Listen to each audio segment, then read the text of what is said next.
قدوس سبوح رب الملائکة والروح رب الجنة والناس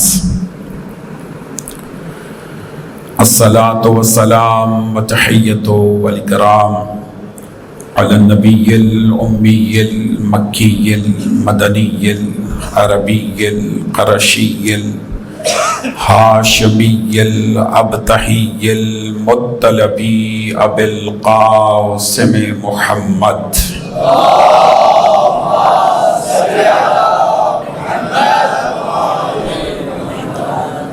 وعلى أهل بيته الطيبين الطاهرين المعصومين المنتجبين المنتخبين المظلومين المطهرين الذين أذهب الله عنهم الرجس وطهرهم تطهيرا. اللهم صل على لا سيما على إمام زماننا هذا روحي وأرواح المؤمنين لتراب مقدمه الفداء عجل الله تعالى فرجا وسهل الله تعالى مخرجا واللعنة الدائمة الأزلية على أعدائهم أجمعين. أما بعد فقد قال حق سبحانه وتعالى في محكم كتابه الكريم بسم الله الرحمن الرحيم وسارعوا إلى مغفرة من ربكم وجنة عرضها السماوات والأرض أعدت للمتقين الذين ينفقون في السراء والضراء والقاظمين الغيظ والعافين عن الناس والله يحب المحسنين. صلوات على محمد وآله.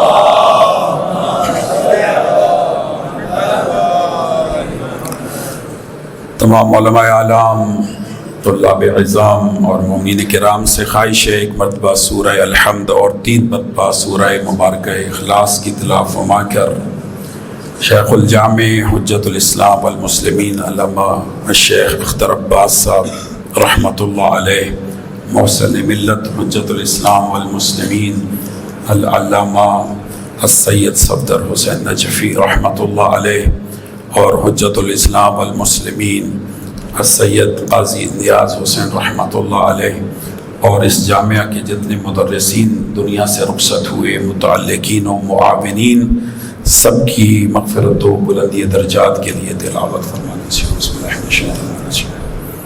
بسم اللہ الرحمن الرحیم الحمد للہ رب العالمین الرحمن الرحیم مالک یوم الدین ایاک نعبد و ایاک نستعین اہدنا الصراط المستقیم صراط الذین غیر المغضوب علیہم ولا الضالین. بسم اللہ قل هو اللہ احد اللہ الصمد لم یلد ولم یولد.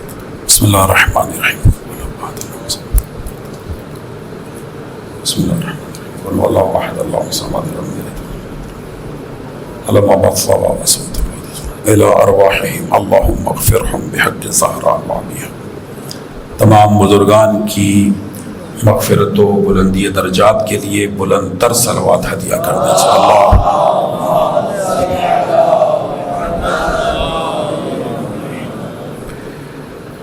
بہت سارے علماء اعلام بزرگان تشریف فرما ہیں اور ان کی موجودگی میں مجھ جیسے طالب علم کے لیے لب کشائی کرنا یقیناً ایک مشکل مرحلہ ہے، لیکن حکم کی تعمیل کی خاطر حاضر ہوا ہوں اور چند گزارشات آپ کی پاکیزہ سماعتوں کی نظر کرنا چاہتا ہوں.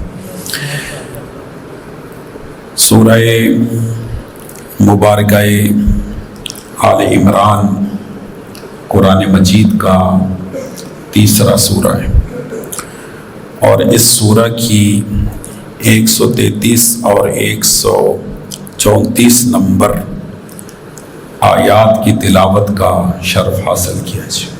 توجہ ہے جی، میں چند جملے ہدیہ کروں.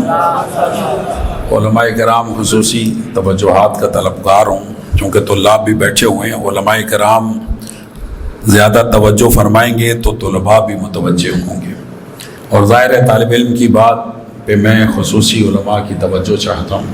قبلہ سیدنا ارشاد خداوندی ہے سارعوا الی مغفرۃ من ربکم وجنہ۔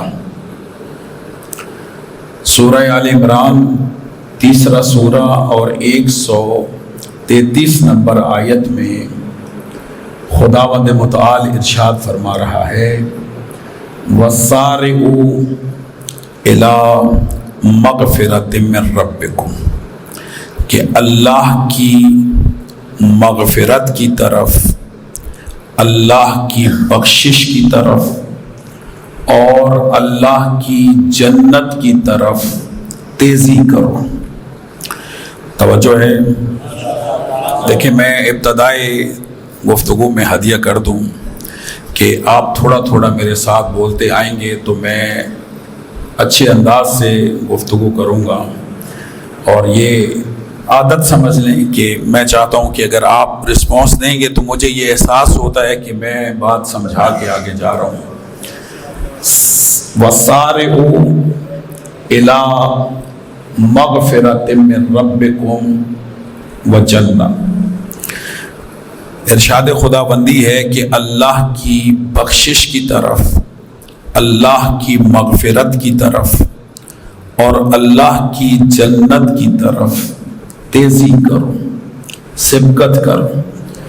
بلکہ بعض مترجمین نے کہا کہ اللہ کی بخشش کی طرف دوڑو، اللہ کی بخشش کی طرف تیز چلو، اور اس جنت کی طرف دوڑو، اس جنت کی طرف تیزی کرو عرضها السماوات والارض، کہ جو زمینوں اور آسمانوں کے درمیان پھیلی ہوئی ہے۔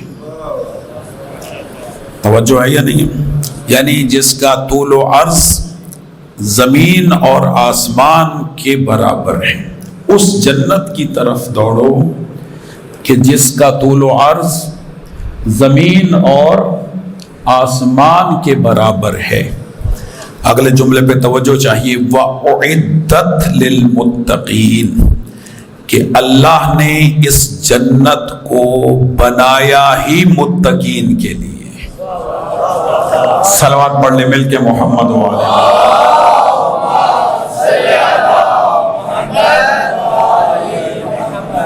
توجہ ہے یا نہیں ہے؟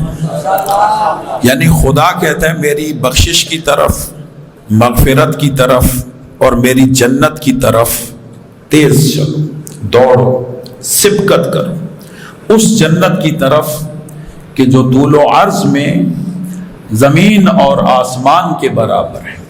اعدت للمتقین، کہ اللہ نے اس جنت کو بنایا ہی متقین کے لیے۔ توجہ کیجیے گا اس جملے پہ، میں مقدمتاً سیدنا ایک جملہ کہہ کے آگے بڑھ جاؤں کہ جنت کے حوالے سے اس آیت میں خدا نے کہا کہ میں نے جنت کو بنایا ہی متقین کے لیے ہے، اور ایک اور مقام پہ ارشاد فرمایا کہ اُزْلِفَتِ الْجَنَّةُ لِلْمُتَّقِينَ، کہ میں نے جنت کو سجایا ہی متقین کے لیے۔ توجہ ہے یا نہیں ہے؟ طلباء بیٹھے ہیں اور ایک طالب علم ہی آپ سے مخاطب ہے، میں یہاں جملہ کہہ کے ہدیہ کر دوں، خداوند متعال نے غرض جنت، سیدنا آپ تقوی الہی پہ گفتگو کر رہے تھے، آپ کی ہی گفتگو سے جملہ لے کے میں ہدیہ کر رہا ہوں کہ اللہ نے، سیدنا اللہ نے قرآن مجید میں 2 مقامات پہ ارشاد فرمایا کہ میں نے جنت کو بنایا ہے متقین کے لیے، اور میں نے جنت کو سجایا ہے متقین کے لیے۔ ٹھیک ہے، اس کا مطلب یہ ہے کہ جو شے جس غرض کے لیے بنائی جاتی ہے، جس کے لیے بنائی جاتی ہے، وہی وہاں جائیں گے، اس کے علاوہ اور کوئی نہیں جا سکتا۔ طلباء بیٹھے، میں بات کو اور آسان کروں، جیسے کہ ہم اساتذہ سے پوچھتے تھے اور اپنے لیے بات کو آسان کرتے تھے کہ بات سمجھ میں آ جائے، کہ صرف افہام و تفہیم کے لیے قبلہ یہ جملہ ہدیہ کر رہا ہوں کہ سکول بنائے جاتے ہیں طالب علموں کے لیے، اسٹوڈنٹس کے لیے، طالب علموں کے لیے، ہاسپٹل بنائے جاتے ہیں، ہسپتال بنائے جاتے ہیں مریضوں کے لیے، راستے بنائے جاتے ہیں مسافروں کے لیے، مدارس بنائے جاتے ہیں طلباء دینیہ کے لیے. ایسا ہے یا نہیں ہے؟ اس کو میں اگر پلٹ کے ہدیہ کروں کہ رستوں پر مسافر چلیں گے، سکولوں میں طالب علم جائیں گے، ہسپتال میں مریض جائیں گے. کیوں؟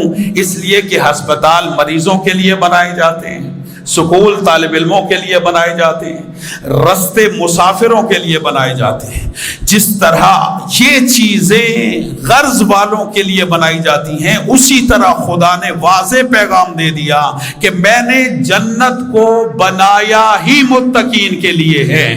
تقوی اختیار کرو گے تو جنت کے اہل قرار پاؤ. ایسا ہے یا نہیں؟ متقی بنیں گے تو جنت میں جائیں گے نا، متقی ہوں گے تو جنت میں جائیں گے. اور خدا قرآن میں یہی ارشاد فرما رہے ہیں کہ تم متقی بنو تاکہ جنت میں جاؤ. طلباء تشریف فرمائے، علماء تشریف فرمائے. جہاں میں طالب علم ہوں وہاں ایک چھوٹا سا خطیب ہوں، میں جملہ یہاں کہا کرتا ہوں اور ہر جگہ کہتا ہوں، تو یہاں کیوں نہ ہدیہ کروں کہ تقوی کی بہت ساری علامات ہیں. جیسے ابھی سید بھی بیان فرما رہے تھے، ابھی اگلی آیت میں بھی اللہ نے تقوی کی علامات بتائی ہیں. لیکن ان تمام علامات میں سے جو سب سے بڑی علامت ہے، سب سے اہم اور بڑی علامت ہے، وہ یہ کہ جس کی طرف خود مولا متقیان نے اشارہ فرمایا. امام نے فرمایا الحمدللہ الذی جعلنا للمتقین اماما. اس اللہ کی حمد ہے کہ جس نے ہمیں متقین کا امام بنایا. تو متقی بننے کے لیے علی ولی اللہ کا اقرار کرنا ضروری ہے. صلوات پڑھے مولا کی ذات پہ محمد. توجہ ہے یا نہیں ہے؟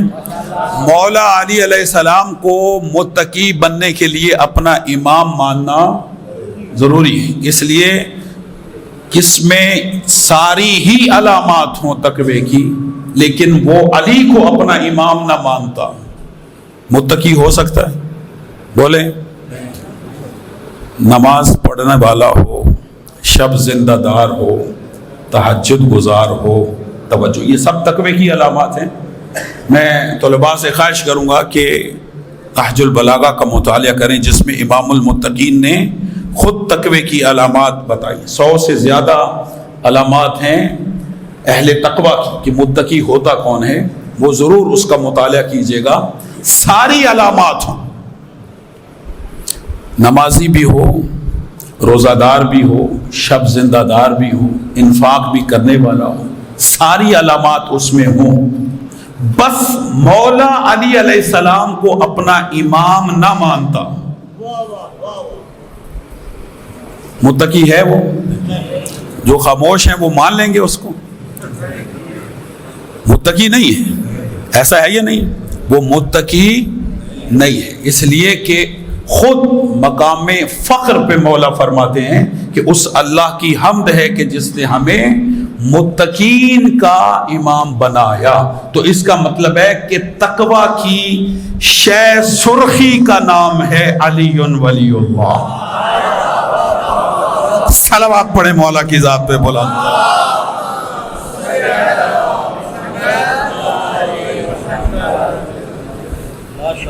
سیدنا، جب میں ممبر سے بات کرتا ہوں، آپ تو ماشاءاللہ خاص اور خواص ہیں، علماء ہیں، تو میں اکثر کہا کرتا ہوں کہ علماء کی تقریریں، علماء کے بیانات متشابہ نہیں ہونے چاہیے. ایسے نہ ہوں کہ جس سے کوئی غلط مطلب نکال لے.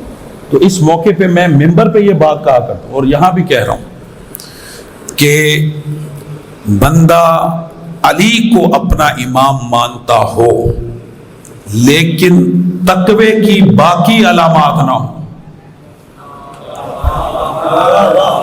ساتھ دیں جو میرا ساتھ دے سکتے ہو. میں اپنی قوم کی حالت کی بات کر رہا ہوں، توجہ ہے یا نہیں؟ یعنی مولا علی علیہ السلام کو وہ اپنا امام مانتا ہے، رسول اللہ کا خلیفہ بلا فصل مانتا ہے، ٹھیک ہے، امیر المؤمنین تسلیم کرتا ہے، نبی کا برحق بلا فصل جانشین تسلیم کرتا ہے، امام المتقین کی امامت کا قائل ہے۔ چونکہ میں نے ابھی کہا کہ یہ تقوی کی شہ سرخی ہے علی ولی اللہ، ٹھیک ہے، ساری علامات اس میں نہ پائی جائیں، یہ ایک علامت پائی جائے تو جنت میں چلا جائے گا۔ میں نے کیا کہا؟ ساری علامات ہوں، ایک مولا کی ولایت نہ ہو تو وہ متقی نہیں ہے، اگر متقی نہیں ہے تو جنت نہیں جا سکتا، اور اس میں کوئی علامت نہ ہو قبلہ، اور مولا علی علیہ السلام کی امامت و ولایت و وصایت و خلافت کا قائل ہو تو جنت چلا جائے گا، کوئی علامت نہیں۔ بے خدا کی قسم روایات ہیں، اب میں بات کو پھیلانا نہیں چاہتا، بہت زیادہ طویل ہو جائے گی، کہ امیر المؤمنین کی ولایت و امامت کا اقرار ہر عمل کی قبولیت کی شرط ہے، ایسا ہے یا نہیں؟ اس لیے کہ صادق رسول کا فرمان موجود ہے کہ وہ جنت کہ جس کی خوشبو 500 میل کی مسافت سے سونگھی جائے گی، جس کے دل میں علی کی محبت نہیں ہوگی وہ اس کی خوشبو بھی نہیں سونگھ سکتا۔ اللہ اسے جنت سے اتنا دور رکھے، ایسا ہے یا نہیں؟ لیکن وہ مولا علی علیہ السلام کو امام مانتا ہے، برحق مانتا ہے، لیکن باقی اس میں علامات نہیں ہیں، نمازیں نہیں پڑھتا، یہ ماہ مبارک رمضان ہے، یہ اس کو استقبال محرم، استقبال ماہ سیام کا نام دے دیں کہ کل انشاءاللہ ممکن ہے کہ پہلا روزہ ہو جائے، روزے نہیں رکھتا، قرآن کی تلاوت نہیں کرتا، انفاق نہیں کرتا، کوئی علامت نہیں، تو وہ جنت چلا جائے گا۔ یہ سوال ہے، میں طالب علم ہوں، علماء تشریف فرمائیں، یہ سوال ہے، اب اس پر میں اپنی طرف سے کوئی بیان نہیں دوں، رسول اللہ کی ایک حدیث نقل کرتا ہوں، یہ طالب علموں کے لیے ہدیہ ہے میری طرف سے، اور اس کو اپنے ذہنوں میں محفوظ رکھے گا۔ قبلہ سیدنا ایسی ہی حالت کے لیے پیغمبر گرامی اسلام کا ارشاد موجود ہے، اور رسول نبی صادق ہیں اور وحی کے بغیر گفتگو نہیں کرتے، تو پیغمبر اکرم کی حدیث موجود ہے۔ دیکھیں کہ علامات تقوی کا ہونا عمل ہے، اور امیر المؤمنین کی امامت و ولایت کا اقرار عقیدہ ہے، ایسا ہے یا نہیں؟ مولا کائنات کی ولایت و امامت کا اقرار کرنا یہ عقیدہ ہے، اور تقوی کی علامات اپنے اندر پیدا کرنا یہ عمل ہے، ٹھیک ہے، اس کو ذہن میں رکھیے گا۔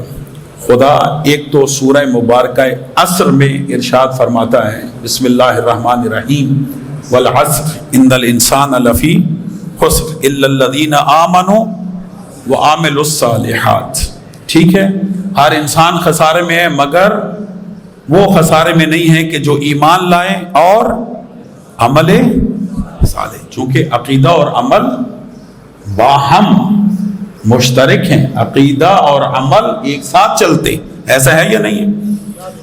اب میں جملہ ہدیہ کروں، لازم و ملزوم ہے، احسنت، لازم و ملزوم ہے، مولا کی ولایت کا اقرار عقیدہ ہے، علامات تقوی اپنے اندر پیدا کرنا عمل ہے، ٹھیک ہے، اگر کسی میں عمل ہے اور عقیدہ نہیں ہے وہ تو جہنم میں گیا، اور جس کا عقیدہ ٹھیک ہے اور عمل نہیں ہے قرآن کہتا ہے وہ خسارے میں ہے، ایسا ہے یا نہیں ہے؟ خدا نے کہا سورہ عصر میں وہ خسارے میں ہے، لیکن رسول اللہ نے بلا ماعن کہ عقیدہ عمل کے بغیر ایسے ہی ہے کہ جیسے نہر پانی کے بغیر ہوتی۔ صلوات پڑھے محمد و آل محمد۔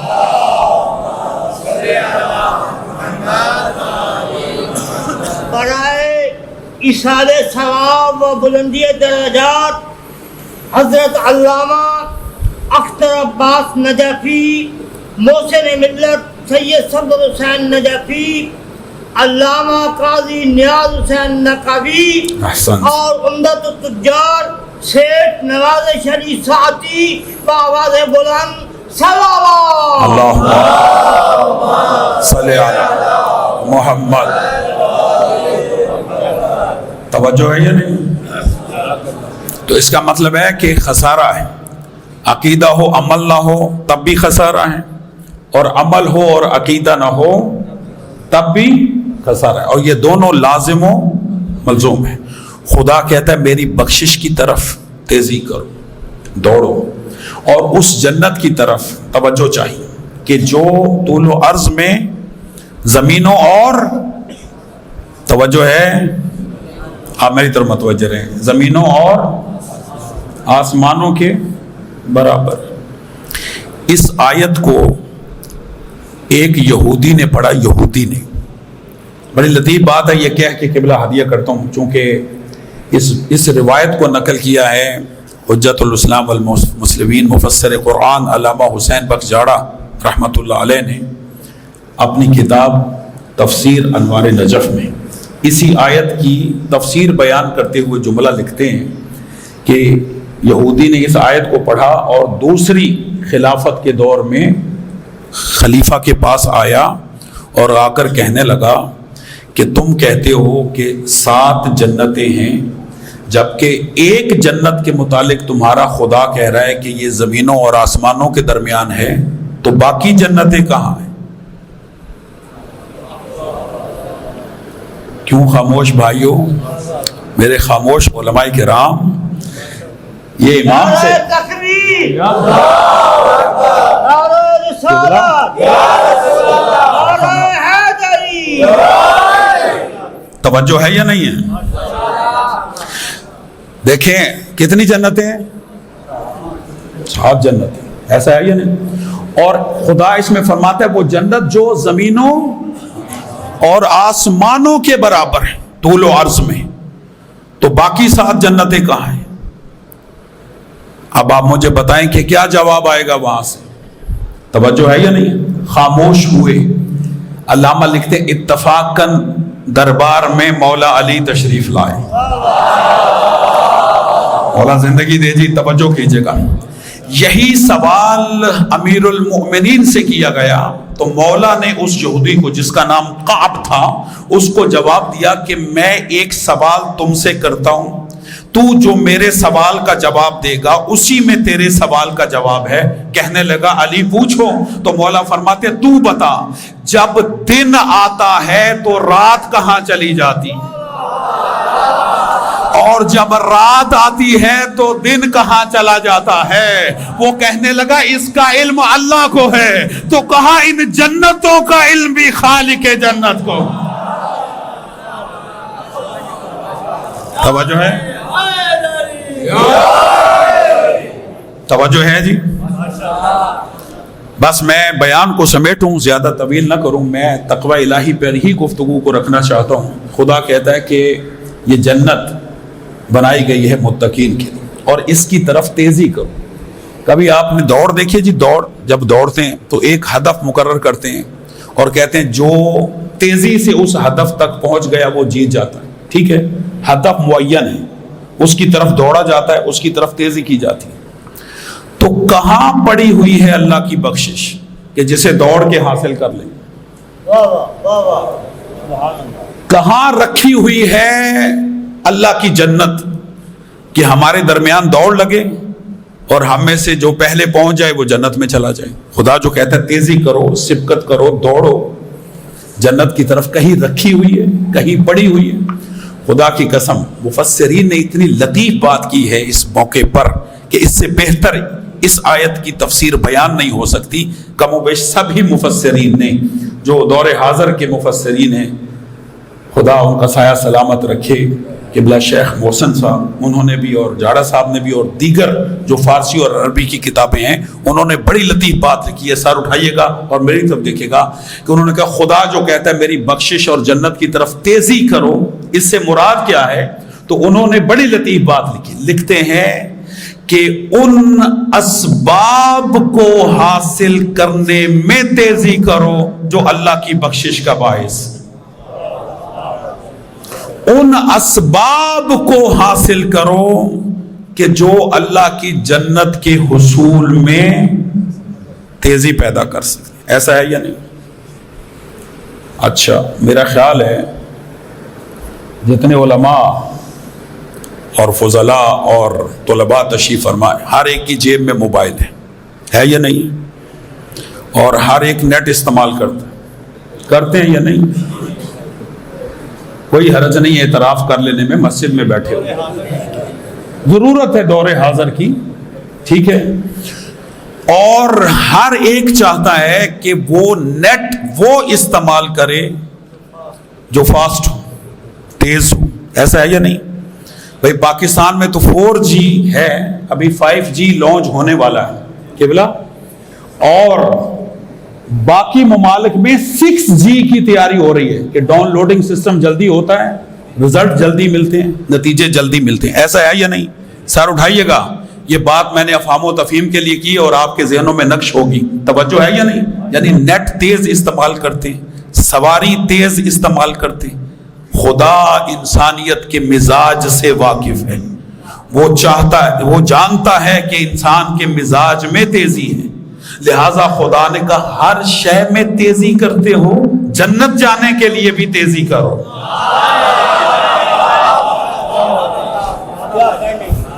توجہ ہے یا نہیں؟ قبلہ جنت جانے کے لیے بھی سستی نہ کرو، تیزی کرو. ایسا ہے یا نہیں ہے؟ سارے تیزی کرو. ٹھیک ہے، تو کیسے تیزی کریں؟ ان اسباب کو حاصل کریں کہ جو ہمیں تیز ترین طریقے سے جنت میں لے جائیں. ٹھیک ہے جی. ان اسباب میں سے ایک سبب ماہ مبارک رمضان. صلوات پڑھے محمد و آل محمد. نہیں، آپ اس سے بہتر بھی صلوات پڑھ سکتے ہیں، آپ درود کی اہمیت سے واقف ہیں. بلندر صلوات ہدیہ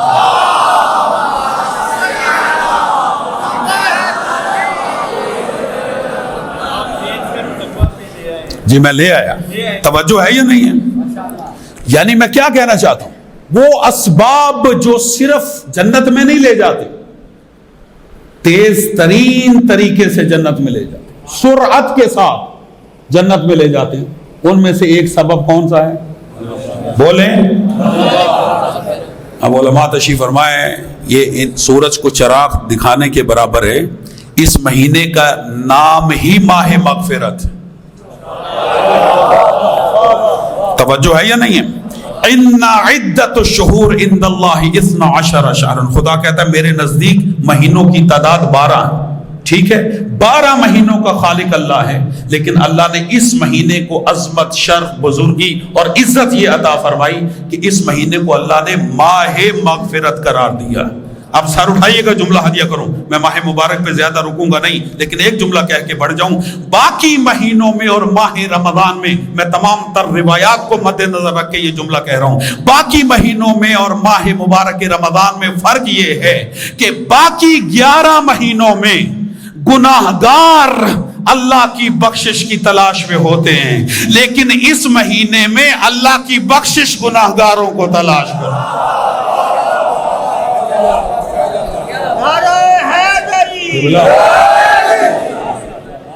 یہ عظمت ہے ماہ مبارک رمضان کی. توجہ ہے یا نہیں؟ اچھا، میں خطیب ہوں، بعض کا میں ایسی بات کرتا ہوں لوگ اس کا غلط مطلب لے کے بڑے نعرے لگا دیتے ہیں. ٹھیک ہے، تو لہٰذا میں سرسری گزروں گا اور آپ کے چہروں سے اندازہ ہوگا کہ آپ نے بھی غلط مطلب لے لیا یا درست. کہ رسول اللہ نے فرمایا دنیا میں 3 بدبخت ہیں. کتنے؟ 3. پہلا بدبخت وہ ہے کہ جو ماہ مبارک رمضان کو پالے اور پھر اس کے ذمے کوئی گناہ رہ جائے. آنے والا ہے، ہو سکتا ہے آج کی شب ماہ مبارک رمضان ہو.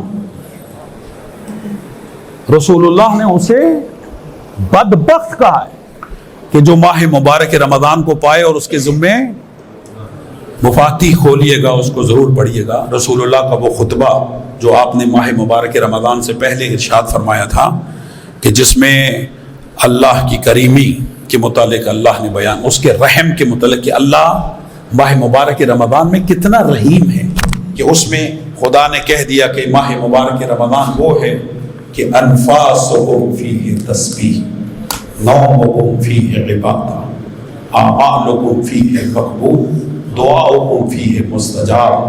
ان باتوں پہ آپ نہیں بولیں گے تو کون بولیں گے؟ ملنگ بولیں گے؟ توجہ ہے یا نہیں ہے؟ رسول فرماتے یہ مہینہ وہ مہینہ ہے کہ جس میں سانس لینا تسبیح پروردگار، جس میں سونا عبادت ہے، جس میں اعمال قبول ہیں، اور جس میں دعائیں مستجاب ہیں۔ یہ وہ مہینہ کہ جس کا ہم ابھی استقبال کرنے والے۔ خدا اس میں ہمیں اپنی اطاعت و بندگی کی توفیق عطا فرمائے، اور یہ مدارس علم قرآن کے لیے، ایسا ہے یا نہیں؟ اور قرآن کے علوم کی تفسیر بیان کرنے کے لیے یہ مدارس قائم ہوئے، اور دائماً آیت اللہ حافظ سید ریاض حسین نجفی، خدا ان کا سایہ قوم و ملت پہ سلامت رکھے، وہ دائماً جب بھی مجھ سے ملاقات یا علماء سے ملاقات کرتے ہیں وہ قرآن مجید کے بارے میں وصیت کرتے رہتے، نصیحت کرتے رہتے کہ قرآن مجید کی تلاوت کرو۔ دائماً طلباء سے بھی کہتے ہیں کہ ولو 5 آیتیں صحیح، 5 آیتیں پڑھو، اس کا ترجمہ پڑھو۔ تو قرآن مجید کو پڑھنے اور سمجھنے کا بہترین مہینہ ماہ مبارک رمضان، کہ جس میں ایک آیت کے بدلے میں اللہ پورے قرآن کی تلاوت کا ثواب عنایت فرمائے۔ کم و بیش قرآن مجید کی 6666 آیتیں۔ کتنی آیتیں؟ بلند تر صلوات ہدیہ کرے علماء کی آمد پر۔ سیدنا بلند ناراض تو نہیں بیٹھے؟ 6000 کم و بیش 6666 آیتیں، ٹھیک ہے جی۔ اور معصوم کیا فرماتے ہیں کہ جو اس مہینے میں ایک آیت کی تلاوت کرتا ہے تو اللہ ایک آیت کے بدلے میں پورے قرآن کی تلاوت کا ثواب دیتا ہے۔ گویا آپ نے ایک آیت پڑھی تو آپ نے ایک آیت نہیں پڑھی، پورا قرآن تلاوت کر لیا، پورا قرآن تلاوت کر لیا۔ اور اگر آپ ایک قرآن ختم کرتے ہیں تو گویا آپ نے ایک قرآن ختم نہیں کیا۔ حساب لگا کے بتائیں کتنے ختم کر لیے؟ 6000۔ واقعاً روایت ہے کہ ائمہ اس مہینے میں 3 دنوں میں قرآن مجید کی تلاوت مکمل کیا کرتے تھے، بعض روایات میں 6 دنوں میں پورے قرآن کی تلاوت کیا کرتے تھے اس ماہ مبارک رمضان میں۔ ایسا ہے یا نہیں عزیزو؟ یہ مہینہ نزول قرآن کا مہینہ، شہر رمضان الذی انزل فیہ القرآن، یہ وہ مہینہ ہے کہ جس میں اللہ نے قرآن مجید کو نازل کیا۔ مبادہ یہ مہینہ گزر جائے اور ہم اس کی سعادتوں اور برکتوں کو سمیٹ نہ سکیں۔ اس کی عظمت پر بس ایک جملہ کہوں گا، سارے علماء مجھ سے بہتر جانتے ہیں، معصوم کی طرف سے نص موجود ہے روایات میں، اور جتنی ادویہ کی کتابیں ہیں سب میں یہ موجود ہے کہ معصوم فرماتے ہیں کہ جب ماہ مبارک رمضان گزرتا ہے تو ہمارا ماننے والا شیعہ گناہوں سے ایسے پاک ہوتا ہے جیسے آج دنیا میں آئے۔ صلوات پڑھے محمد و آلہ۔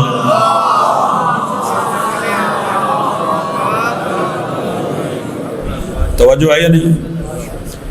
حجت الاسلام والمسلمین قبلہ مولانا افضل حیدری صاحب تشریف فرمائے ہیں، حجت الاسلام والمسلمین مولانا باقر گلو صاحب تشریف فرمائے ہیں۔ یہ گورنمنٹ حج کے حوالے سے حجاج کرام سے درخواستیں وصول کر رہے ہیں، اور انشاءاللہ یہ حجاج کرام کی خدمت کریں گے، جائیں گے، ان سے پوچھئے کہ ایک حاجی صاحب سے کتنے پیسے لے رہے ہیں۔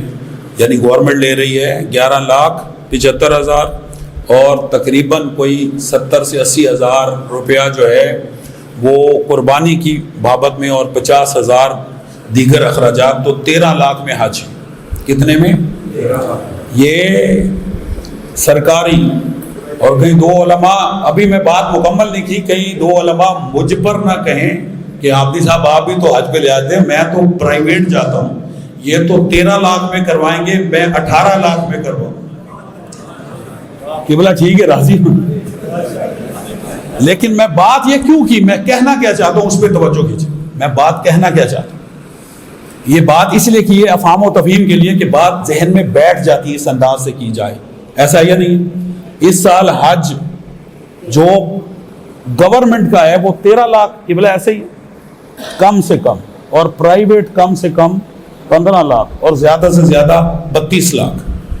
ٹھیک ہے، بلکہ میں تو بارہا یہ باتیں کر رہا ہوں کہ بہت سارے مومنین کی تو استطاعت ہی مشکوک ہو گئی یہ پیکج دیکھ کر کہ ان کے پاس اتنے پیسے ہی نہیں ہیں، کیونکہ یہ ہے ہی مالی عبادت. ایسا ہے یا نہیں؟ اتنے پیسے خرچ کر کے حاجی نے کرنا کیا ہے؟ توجہ کیجیے، حاجی نے کرنا کیا ہے؟ حج کرنا، اللہ کے گھر کی زیارت کرنی، کر لی. اس کا فائدہ کیا ہوگا؟ اس کا فائدہ یہ ہوگا کہ حاجی کرے گا وقوف عرفات، اور وقوف عرفات کا فائدہ یہ ہے کہ معصوم فرماتے ہیں کہ جو وقوف عرفات کرے گا وہ گناہوں سے پاک ہو جائے. نہیں ہے مجمع میرے ساتھ؟ یعنی قبلہ تائید کیجئے گا، وقوف عرفات کرنے کے بعد اگر کوئی حاجی یہ سوچے کہ اللہ نے میرے گناہ معاف کیے ہیں یا نہیں کیے، تو یہ اس کا پہلا گناہ شمار ہوتا، یعنی اس کے گناہ معاف ہو جاتے. ایسا ہے یا نہیں؟ اب سر اٹھائیے، کون 13 لاکھ خرچے اور کون 18 لاکھ خرچے؟ اگرچہ خرچنے چاہیے جن کو اللہ نے توفیق دی ہے، لیکن جو نہیں خرچ کر سکتے تو خدا کتنا رحیم و کریم ہے، وہ کہتا ہے تم اتنے پیسے خرچ کر کے میرے گھر اگر نہیں آ سکتے تو گھبرانا نہ، میں حج تمہارے گھروں میں بھیج دوں گا.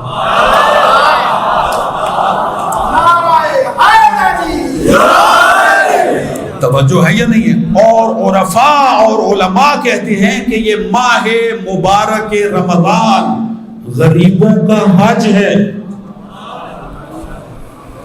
اس کا فائدہ کیا؟ گناہ معاف ہوتے ہیں. اور ماہ رمضان کا فائدہ کیا ہے؟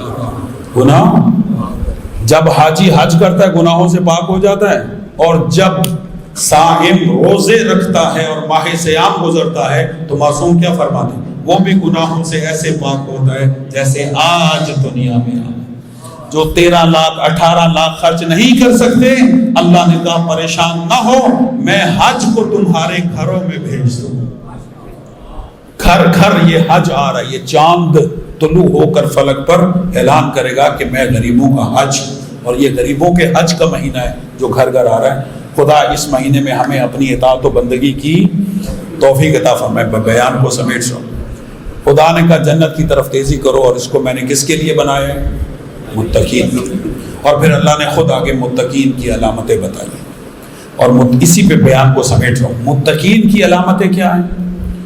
الذین ينفقون فی السراء والضراء، خوشحالی میں بھی خرچ کرتے ہیں اور بدحالی میں بھی خرچ کرتے ہیں. جب ہوتا ہے تب بھی خرچ کرتے ہیں، اور جب مفلسی ہوتی ہے، غربت ہوتی ہے، پھر بھی خرچ کرتے ہیں. ایسا ہے یا نہیں؟ اچھا، اس میں خدا نے اس آیت میں بالخصوص یہ نہیں کہا کہ مال خرچ کرتے، پیسہ دولت خرچ کرتے، نہ. انفاق صرف مال کا نہیں ہے. بیان سمیٹ رہا ہوں آگا. انفاق صرف مال کا نہیں. آپ سمجھتے دولت ہے تو انفاق کر سکتے، مال ہے تو انفاق ہے، نہ. انفاق علم کا بھی ہوتا ہے. میں مادر علمی میں بات کر رہا ہوں، جامعۃ المنتظر میں بات کر رہا ہوں. یہ مادر علمی ہے. پاکستان کے جتنے مدارس ہیں اس وقت، ان میں یہ ماں کی حیثیت رکھتی ہے یہ مدرسہ. اب گھوم جائیے پورا پاکستان، جتنے بھی مدارس ہیں ان کا بالواسطہ یا بلا واسطہ تعلق جامعۃ المنتظر سے. ایسا ہے یا نہیں؟ بھائی دور کیوں جائیں؟ آپ کے پاکستان کے مرجع آیت اللہ العظمیٰ حافظ بشیر حسین نجفی، ان کا تعلق جامعۃ المنتظر سے. وہ جامعۃ المنتظر کے فارغ التحصیل ہیں. میں سمجھتا ہوں جامعۃ المنتظر کے فخر اور شرف کے لیے بہت سارے فخر ہیں، بہت سارے شرف ہیں.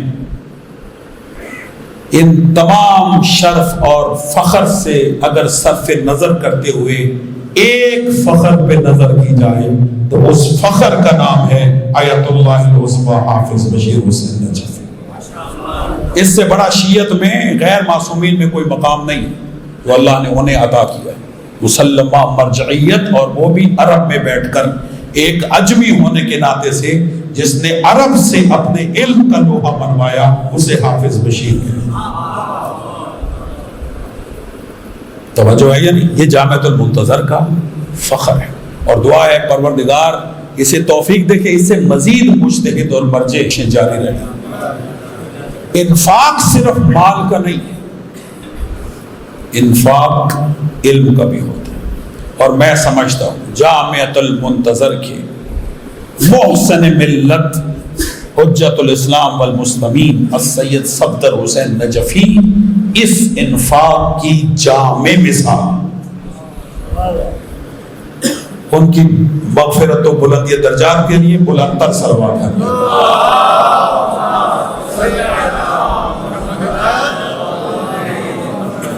علم حاصل کرنا اور پھر اس علم کو آگے پھیلانا، یہ بھی انفاق ہے، اس کو بھی انفاق کہتے ہیں۔ اب دیکھیں جتنے بھی مدارس ہیں یہ انفاق کر رہے ہیں، جتنے بھی علماء ہیں یہ انفاق کر رہے ہیں، لیکن پاکستان کی سرزمین پر یہ انفاق جس ہستی نے سب سے زیادہ کی وہ محسن ملت ہے، اس کے بعد شیخ الجامع اور باقی جو علماء ہیں، قبلہ علامہ سید یار شاہ صاحب، علامہ سید غلام علی شاہ صاحب، یہ سب اس انفاق کی بہترین مثالیں۔ حوضے کیا ہے؟ مجھے یاد ہے، میں بس بیان کو سمیٹتا ہوں، حجت الاسلام والمسلمین قبلہ منظور حسین عابدی رحمۃ اللہ علیہ امی محترم، انہوں نے مجھ سے بات کرتے ہوئے کہا تھا کہ قبلہ علامہ السید محسن ملت سید صفدر حسین نجفی صاحب کے ہمراہ تھے وہ، تو کسی اہل سنت کی بزم میں انہیں جانے کا اتفاق ہوا، تو انہوں نے کہا کہ شیعہ تو پھیلتے جا رہے ہیں، تو ایک اہل سنت عالم نے کہا کہ شیعہ ختم ہو جائیں گے، آپ کو پریشانی کی ضرورت نہیں۔ کہا کس طرح ختم ہو جائیں گے؟ کہا ان کے پاس مدارس نہیں ہیں، علم مراکز نہیں ہیں، جن کے پاس علم مراکز نہ ہو ان کا تشخص ختم ہو جاتا ہے۔ عابدی صاحب مرحوم نے کہا کہ اس وقت قبلہ صفدر نجفی صاحب نے یہ طے کیا کہ کم از کم پاکستان کی سرزمین پر میں یہ نہیں ہونے دوں گا، اور پھر انہوں نے وعدہ کیا کہ ہر 50 کلومیٹر کے فاصلے پر ایک دینی مذہبی ادارہ قائم کیا جائے گا، اور آپ دیکھیں کہ اس کے ثمرات ہیں، اور ان کا پھر ساتھ دیا سیٹھ صاحب نے، قبلہ سیٹھ نواز علی صاحب نے، اور ان کی فیملی نے۔ یہ بڑا سنگم ہے کہ جس طرح رسول اللہ تبلیغ کرتے تھے اور ابو طالب کی حمایت ساتھ ہو گئی، اسی طرح قبلہ صفدر نجفی صاحب کی خدمات اور پھر شیخ فیملی کی حمایت، اور بالخصوص سیٹھ نواز شاہ رحمۃ اللہ علیہ ان کی حمایت، اور اس کے بعد دیکھیں اس وقت الحمدللہ وہ انہوں نے جو پودے لگائے تھے اس وقت ثمرآور درخت بن چکے ہیں، اور ان کے ثمرات اس وقت یہاں موجود ہیں۔ انفاق فی سبیل، بس بیان سمیٹتا ہوں عزیزوں، جب ہوتا ہے تب بھی خرچ کرتے ہیں، اور جب نہیں ہوتا تو تب بھی خرچ کرتے ہیں، ایسا ہے یا نہیں؟